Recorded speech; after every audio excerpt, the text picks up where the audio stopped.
Hello সবাইকে, কেমন আছেন সবাই? চলে এসেছি আজকে আরেকটা নতুন ভিডিও নিয়ে। আজ গণেশ পুজোর তৃতীয় দিন, মানে আমাদের বাড়িতে পুজোর তৃতীয় দিন। এমনিতে তো গণেশ ঠাকুর 11 দিন অবধি রাখা যায়, মানে যে বড় বড় ঠাকুরগুলো হয় সেগুলো সব 11 দিন অবধি থাকবে। তো 1.5 দিন, 3 দিন, 5 দিন, 7 দিন আর 11 দিন রাখা যায়। তো আমরা 3 দিন রাখছি। তো আজকে শেষ দিন। তো সকাল সকাল উঠে পুজো জোগাড়পাতি করে বসে পড়েছি পুজো করতে। আসলে যেহেতু আজকে বিকেলে বিসর্জন, সেহেতু একটু তাড়াতাড়ি সন্ধ্যের পুজোটা করতে হবে, সন্ধ্যা আরতি দিতে হবে, সেই কারণে সকালটাও একটু তাড়াতাড়ি বসেছি। তো যাই হোক, আজকে শেষ দিন, মনটা খুবই খারাপ, কেননা এতদিন ধরে গণপতি বাপ্পা ছিল, আর সত্যি কথা আমাদের তো মনই চাইছে না যে ঠাকুর যাক, কিন্তু কিছু করার নেই। তো যথারীতি মন খারাপ নেই, পুজো করছি। আর একটা মনে ভালো লাগাও ছিল যে বছর এত ভালো করে করতে পেরেছি, সেটাও একটা আনন্দের বিষয়। তো এখানে নিয়ম করে যেভাবে রোজ স্নান করে সেভাবে ঠাকুরকে স্নান করানোর নিয়ম পালন করে নিচ্ছিলাম। এরপর এক এক করে সব নিয়মই পালন করে নেব। সকাল থেকে উঠে জোগাড়পাতি করতে রোজকার মতো আজকেও একটু টাইম লেগেছে। তো দুজনে মিলে যথারীতি জোগাড়পাতি করেছি, আর ও সকাল সকাল স্নান করে চলে গেছিলো ফুল, বেলপাতা, মালা আর ঠাকুরের মিষ্টি আনতে। তো সেগুলো নিয়ে আসার পর ততক্ষণ আমি জোগাড়পাতি শুরু করে দিয়েছিলাম। তো বাকিটা ও আসার পরও কিছুটা হেল্প করে দেয়। তো আর এই পুজোর কদিন আমরা সেরকমভাবে দুপুরের আমাদের খাওয়ার জন্য সেরকম কিছুই করিনি। আমরা প্রথম দিন, মানে যেদিন মেন পুজো ছিল গণেশ চতুর্থী শনিবার, সেদিন আমরা সেদ্ধ ভাত খেয়ে নিয়েছিলাম এবং আজকেও তাই করব। শুধু গতকাল আমরা ঠাকুরের ভোগের প্রসাদই খেয়েছিলাম, কারণ সেদিন অনেকটা দেরি হয়ে গেছিলো, তাই আর কিছু রান্নাবান্নার দিকে যায়নি। তারপর এখানে ঠাকুরকে স্নান করানো হয়ে যাওয়ার পর বাকি নিয়মগুলো করে নেব। এক এক করে বস্ত্র পরানো, তারপর মালা পরানো, নিয়ম অনেক থাকে। কিন্তু যেহেতু আমরা ঘরে পুজো করছি, আগেও বলেছি, আমরা আমাদের মতো করে নেট দেখে এবং একজন পুরোহিতের সাথে কথা বলে নিজেদের আচার নিয়ম মেনে যতটা সম্ভব ততটা করার চেষ্টা করছি। যাই করছি মন থেকে করছি, মন থেকে করাটা খুব ইম্পর্ট্যান্ট। তো ভগবানের কাছে এটাই প্রার্থনা, যাতে প্রতি বছর এরকমভাবেই পুজো করতে পারি এবং যাতে সবার সব মনস্কামনা পূর্ণ হয়। সবসময় সেটা প্রার্থনা থাকে, সেটা ঘরে ঠাকুর থাক আর নাই থাক, সবসময় প্রার্থনা থাকে। এখানে আমরা এমনিতেও গণেশ ঠাকুরের পুজো দিতে যেতে পারি। এখানে সিদ্ধিবিনায়ক মন্দির আছে, সবাই জানেন মুম্বাইয়ের সিদ্ধিবিনায়ক মন্দির বিখ্যাত।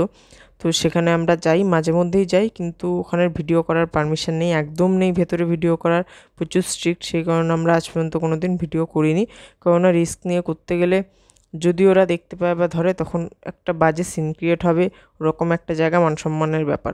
তো সেই কারণে আমরা সেখানে গিয়ে কোনো ভিডিও করার চেষ্টা করি না। আমরা যখন যাই শুধু পুজো দিই, পুজো দিয়ে চলে আসি। তো যাই হোক, এই বছরে একবারই গণপতি বাপ্পা আসেন মুম্বাইতে। এটা একটা বিশাল বড় ফেস্টিভ্যাল, আমাদের কলকাতার দুর্গাপুজোর মতোই। এখানে ঠাকুরকে সিঁদুর, হলুদ আর চন্দনের টিকা দিয়ে দেওয়ার পর বস্ত্র পরাচ্ছি। তো দুই ঠাকুরকে, দুটো বড় ঠাকুরটা এবং ছোটো ঠাকুরটা, এবং ঘটে এবং ঋদ্ধি সিদ্ধি মাতাকে আর পঞ্চদেবতাকে সবাইকেই বস্ত্র পরাতে হয়। তো সবাইকে নিয়ম করে বস্ত্র পরাচ্ছি। তো বস্ত্রের সুতো আছে, ওটাই বস্ত্র হিসাবে পরানো হয় প্রতিদিন। বস্ত্র পরানো হয়ে গেছে ঠাকুরকে, এবার মালা পরানোর পালা। এক এক করে সব ঠাকুরকেই পরিয়ে নেব। তো ও পেছন দিকটা দড়িটা গিট্টু দিয়ে দেয়, অ্যাকচুয়ালি আমি সামনে থেকে পেছনটা দেখতে পাই না, সেই কারণে। আর বাকিগুলো আগে গিট্টু দিয়ে তারপরে পরানো হয়। সামনের ঠাকুরটা যেহেতু একদম ছোট, ওই ঠাকুরের সাইজে অ্যাকচুয়ালি মালা পাওয়া সম্ভব না।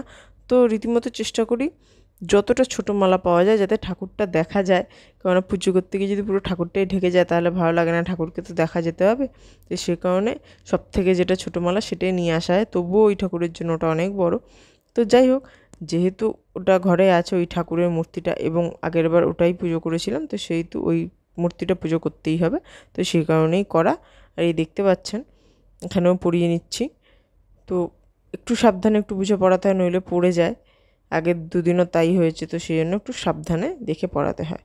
তো যাই হোক, এখানে গাঁদা ফুলের মালাটাই বেশি পাওয়া যায়, কিন্তু জবা জবা ফুলের মালা, তারপরে দুব্বার মালা, এই সব কিছু গণেশ ঠাকুরকে পরানো যায়। গণেশ ঠাকুরের খুব প্রিয় জবা ফুল এবং দুব্বা। আর সাথে এখানে না গোলাপের মালা প্রচুর বিক্রি হয়, কিন্তু গোলাপের মালাগুলোর অনেক দাম, 500, 550, 400, যে যা পারে বলে, ছোটো ছোটো মালা।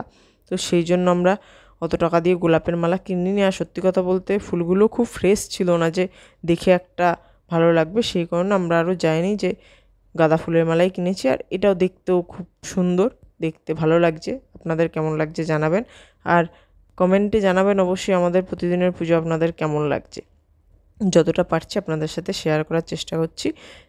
এখানে মালা পরানোর পর আমি জাস্ট দুব্বো দিয়ে নিবেদন করছিলাম ঠাকুরকে, যেহেতু ঠাকুরের দুব্য খুব প্রিয়। আমাদের এবার মালা কিনে ওঠা হয়নি দুব্বর, আমরা একদম শেষ মোমেন্টে কেনাকাটা করেছি, আর দুব্বর মালা পছন্দসই কিছু পাইনি। তো দেখা যাক পরের বছর যদি পাই তাহলে আগে থেকেই কিনবো অবশ্যই। আর আগেও বলেছি এখানকার দুব্ব অতটা আমাদের ওখানকার মতো না, সুন্দর না, একটু ঘাস টাইপ, দেখে ঘাসই মনে হয়। তো এখানে যা পাওয়া যায় তাই দিয়েই করি আমরা, তো কিছু করার নেই। আর আমার এখানে দুব্বা নিবেদনও মোটামুটি হয়ে গেছে, এরপরে বাকি নিয়ম করে যা যা পুজোগুলো করার সেগুলো সব করে নেব। আর এখানে ঠাকুরকে ফুল বেলপাতা নিবেদন করে নিচ্ছি। বেলপাতাও গণেশ ঠাকুরের খুব প্রিয়, সেই কারণে গণেশ ঠাকুরের পুজোতে বেলপাতাও দিতে হয়। কিন্তু গণেশ ঠাকুরের পুজোতে ঠাকুরের প্রসাদে কখনো তুলসী পাতা দেওয়া যায় না, তুলসী পাতা গণেশ ঠাকুরের পছন্দ না, সেই কারণে তুলসী পাতার ব্যবহার গণেশ পুজোতে একদম করা যায় না। আমাদের ফুলের সাথে আর বেলপাতা এসবের সাথে কিছু তুলসী পাতা দিয়েছিল, আমরা একদম সরিয়ে রেখেছি। তো আমাদের পুরোহিত মশাই বলে দিয়েছিলেন যে তুলসী পাতার কোনো ব্যবহার করবেন না, তো আমরা সেই মতোই করেছি। আর এখানে ঠাকুরকে ফুল বেলপাতা দুব্বা সব নিবেদন করা হয়ে গেলে এরপর আমরা পুজো সেরে অঞ্জলি দেব।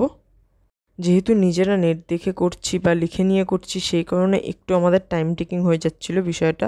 পুরোহিত মশাইয়ের মতো অত তাড়াতাড়ি আমাদের পক্ষে করা সম্ভব না, আমরা একটু একটু করে কখনো কখনো গুলিয়ে গেলে কিসের পরে কি করব আমরা একটু নেটে দেখে নিচ্ছিলাম, আর যে মন্ত্রগুলো ডায়েরিতে লিখে রেখেছি সেগুলো দেখে নিচ্ছিলাম।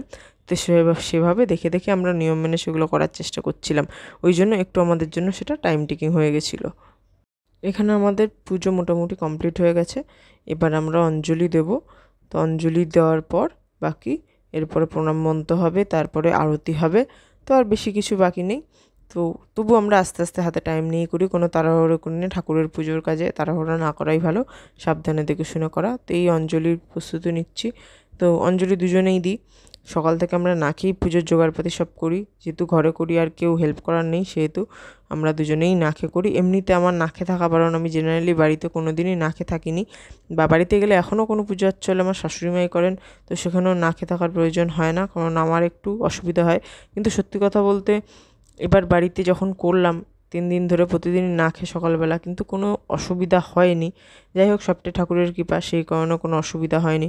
নয়তো আমি ছোটোবেলা থেকেই না খেয়ে থাকতে পারি না, আমার খুব স্টমাক পেন হয়, মানে বাড়াবাড়ি লেভেলে চলে যায়, সেই কারণে। তো এবার দেখলাম হয়নি, তো এরপরে যখন শ্বশুরবাড়ি তারপর কোনো পুজো হবে তখন চেষ্টা করব যে না উপোস থেকে অঞ্জলি দেওয়ার, কেননা দিতে তো ভালোই লাগে, কিন্তু শরীরের জন্য আমি ওটা করতাম না। তো এরপর থেকে ইচ্ছা আছে করার।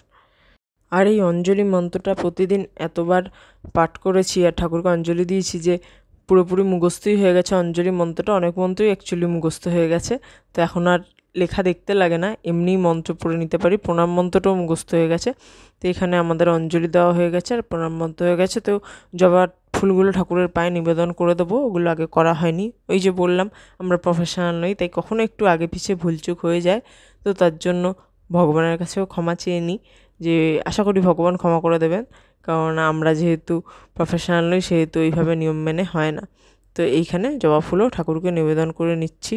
আর জবা ফুল আজকে না খুব ভালো জবা ফুলগুলো পেয়েছি, আগের দিন যেগুলো এনেছিল ওগুলো না বাসি ছিল। অ্যাকচুয়ালি সকাল সকাল ওরা পুরনো ফুলই বিক্রি করে, জানি না কেন, আর দামও প্রচণ্ড বেশি নেয়। এই পুজোর সময় হলেই ওদের একটা রকম ব্যবসা শুরু হয়ে যায়। তো আমি বলেছিলাম 5 পাপড়ির জবা আনতে, থোকা জবা না। তো এই 5 পাপড়ির জবাই পঞ্চ জবা আমার খুব পছন্দ, আর ঠাকুরেরও খুব পছন্দ। তো থোকা জবাটা ঠিক আমার ভালো লাগে না, তো আগের 2 দিনই ও থোকা জবা এনেছিল, সেই কারণে এবার বলেছিলাম এটা আনতে। আমাদের যে জবা ফুলের গাছটা ছিল সেই গাছটা অ্যাকচুয়ালি আমরা যখন বাড়ি গেছিলাম এসে দেখছি মরে গেছে, নাহলে ওই গাছের ফুল থাকলে আজ ওটাই দিতাম। তো ইচ্ছা আছে পরের বার নিজেদের গাছের ফুল দিয়ে ঠাকুরকে পুজো দেওয়ার।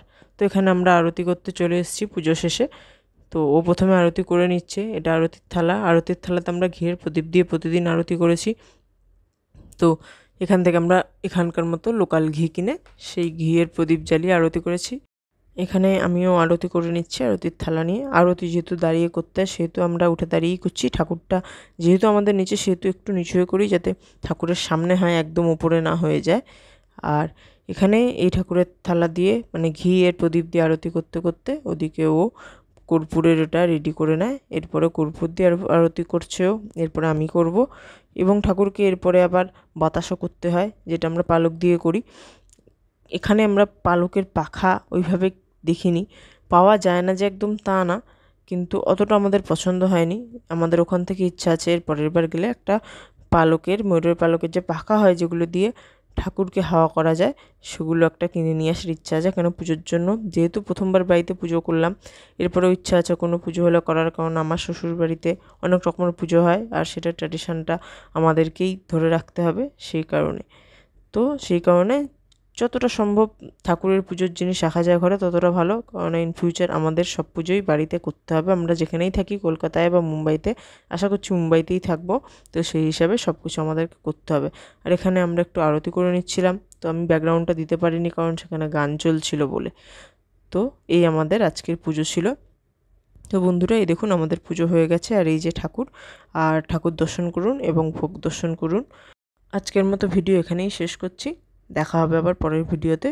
আমাদের আজকের ভিডিও কেমন লাগলো জানাবেন, আর আরও নতুন নতুন ভিডিও পেতে আমাদের চ্যানেলটাকে সাবস্ক্রাইব করে দেবেন। Thank you so much.